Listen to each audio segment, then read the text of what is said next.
Sejam bem-vindos ao Partículas de História Militar número 5, com este que vos fala, Daniel Ibarra, com uma voz de quem acabou de acordar.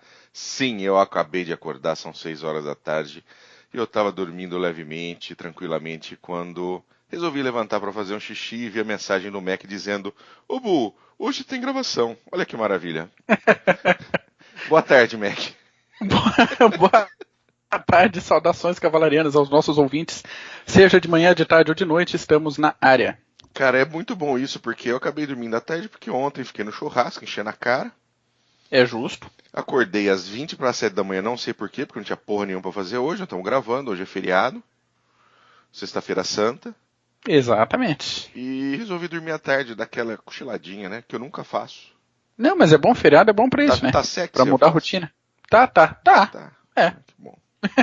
Não que isso vai me ajudar Tá em alguma tranquilo. coisa. Mas hoje a gente vai falar de algo, assim, parecido com isso, né, Mac?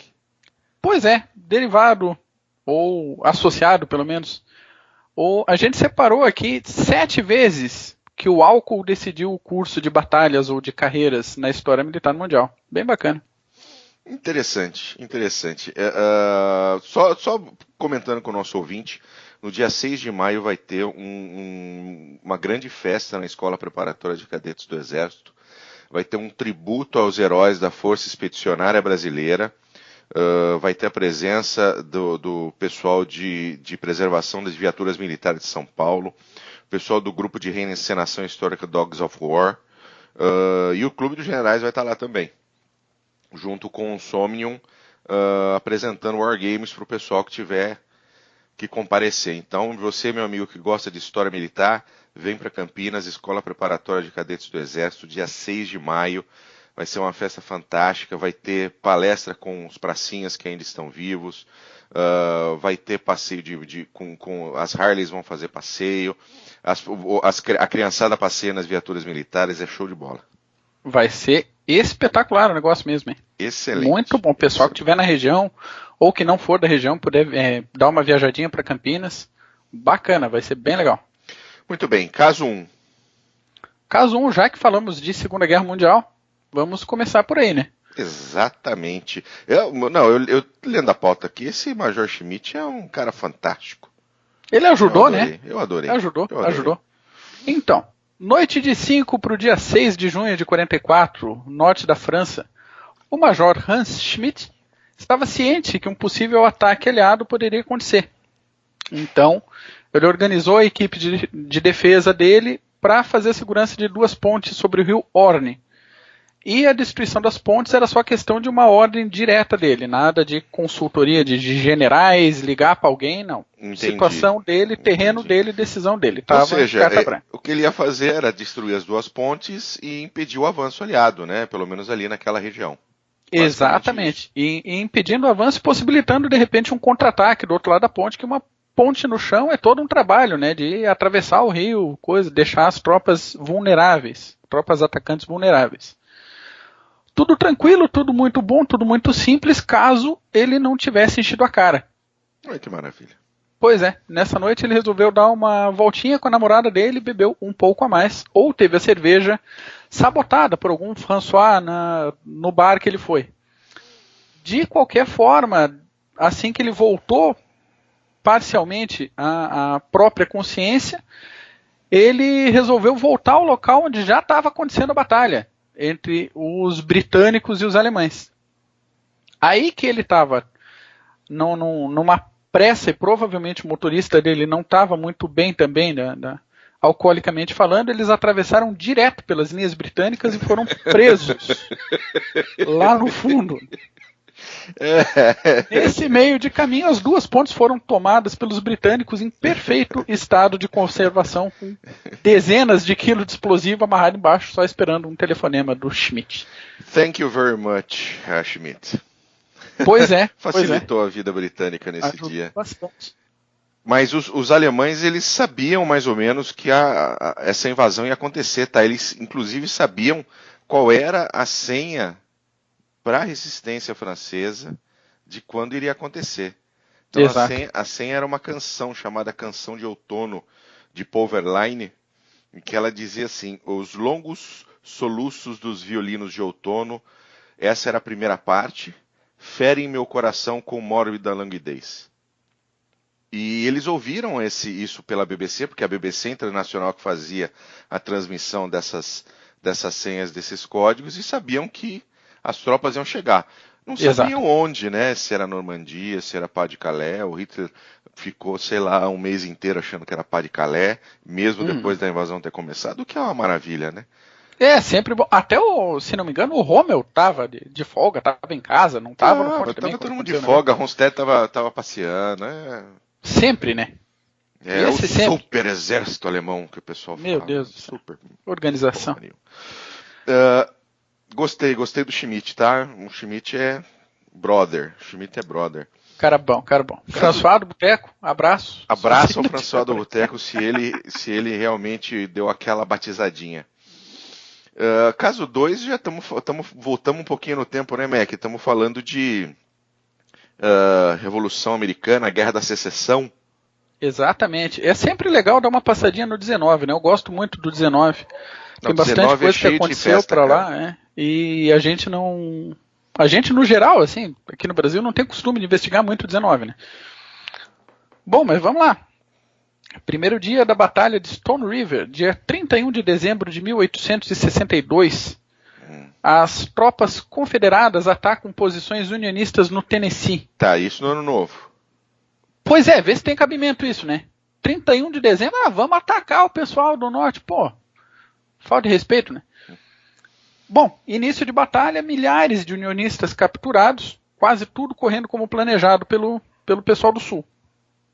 O problema é que o general Benjamin Cheatham e a sua tropa estavam absolutamente embriagados na ocasião e não tiveram um desempenho lá muito relevante. Eles estavam comemorando no novo, né, Mac? Tá todo mundo comemorando no novo. Exatamente, sempre tem que ter um general, algum comando mais cri-cri ali, e fala, vamos justamente agora, ninguém vai estar esperando. Claro, nem a própria tropa estava esperando que ia ter um ataque em dezembro. O raciocínio estratégico dele é interessante, né? Aí que o restante das tropas unionistas até ameaçou recuar, mas o comando dele resolveu que o pessoal que ainda estava no front seriam suficientes para manter a posição. Essas tropas suficientes para manter a posição justamente são as tropas que deveriam ter sido destroçadas se não fosse aquele monte de bebum do pé na jaca, né? Que deveriam ter enchendo a cara de moonshine. Isso, exatamente. Bom, aí que esse pessoal que sobrou segurou o fronte durante 2 dias de combate, até que chegou a artilharia do norte e dizimou 1.800 confederados em menos de 1 hora e viraram o jogo da batalha. Que beleza a artilharia, hein? Que precisão. A artilharia do 19 é linda, cara. É linda.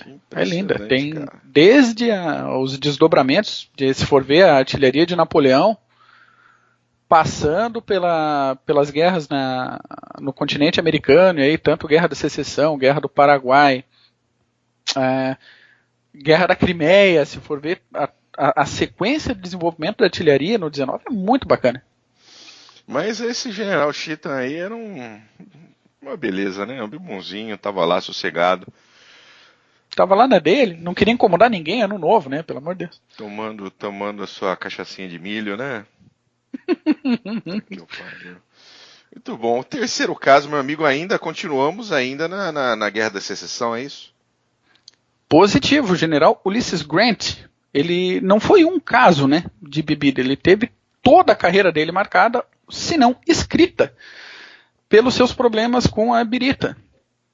O bacana é que no caso dele, isso acabou virando uma coisa boa, né? Entendi, mas vamos ser claro, né? Ele não tinha problema com a bebida, nem a bebida tinha problema com ele. Ele se tornava uma pessoa diferente depois que ele encontrava a bebida. O problema era esse. E era bem constante, né?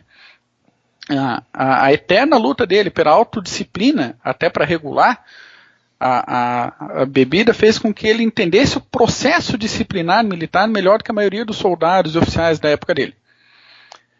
Junto com isso, as humilhações do início da carreira dele tornaram ele realmente um pouco mais humilde. Então, as grandes preocupações de imagem e de ego que atormentavam alguns generais e altos comandantes, ele não tinha isso. Ele sabia como é que era estar na fossa total e completa, né? Entendi. E, além disso, ele se sentia mais confiante em arriscar movimentos em campo do que os outros generais.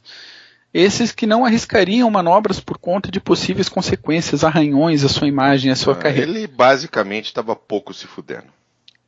Exatamente. Ele sabia lidar com isso de uma forma bem efetiva. Em uma determinada situação, ele cortou todos os suprimentos da tropa dele, ficando só com munição e equipamento médico para um ataque à cidade de Vicksburg. O ataque falhou miseravelmente, mas o Grant converteu na hora o ataque a um cerco de 2 meses que acabou rendendo a cidade. Mas por que ele cortou o suprimento da tropa? O pessoal estava enchendo a cara também? Não, avanço mais rápido, né? Leva só o que precisa, vamos atacar. Esticou a linha de suprimento. Isso. Tentou uma blitz, carrega só o que vai usar na batalha, vamos tomar de uma vez a cidade, e não rolou. Assim. Que coisa, né? Esse é um efeito contrário, né? Ou seja, ele estava sóbrio demais, é isso? Talvez por aí. Talvez seja por aí. Mas mostra a capacidade de manobra dele. Como relembrando Napoleão de novo, que falava que o general que fica engessado demais em campo de batalha tem mais chance de perder o combate, né? Temos o quarto caso aqui, que na verdade já demos mais uma voltinha, voltamos para o século XVI no Japão. Coisa linda, Japão, outro assunto que a gente não tem muito costume de enveredar para lá. Normalmente as discussões que a gente vê na mídia sobre o Japão ficam mais restritas à Segunda Guerra Mundial, às bombas atômicas, o negócio. Só que o Japão tem histórico militar fantástico. Tem, com certeza. Em 1560, um comandante chamado Imagawa Yoshimoto liderava uma força de 35 mil combatentes. E, talvez por não ter nada mais útil para fazer naquela situação, ele achou que seria uma boa ideia conquistar a capital japonesa, que na época era Kyoto. Entre ele e a capital havia algumas fortalezas comandadas pelo famoso Oda Nobunaga. Pessoal ouvinte que quiser dar uma busca aí no Oda Nobunaga também, sensacional a história desse camarada. E o Nobunaga liderava cerca de 2.500 homens. Bom, como esperar não era uma opção inteligente, o Nobunaga enviou batedores e achou as forças do Yoshimoto numa fortaleza perto de Okihazama. As tropas seguiram para lá, perceberam a bebedeira completa e irrestrita e se infiltraram na fortaleza. Ainda que eles enfrentassem uma desvantagem de 12-1, os soldados do Nobunaga destruíram o Yoshimoto, que no meio da batalha saiu da barraca trêbado para reclamar do barulho que ele achava que era da festa. Antes de morrer, ele conseguiu ferir um soldado do Nobunaga, e o massacre foi tão completo que somente 2 dos oficiais de comando de Yoshimoto sobreviveram ao massacre. O resto foi completamente... alguns fugiram, correram para o mato, ou mato ou morro, aquela história. Uhum. Mas os 35 mil foram absolutamente desbaratados por 2.500 homens. Cara, que maravilha, hein?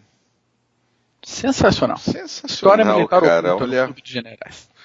Esse é o totalmente inverso do Grant aqui, né? Pois é, né? 35 mil combatentes mortos por causa da bebedeira. Coisa linda, a Birita escrevendo sua história.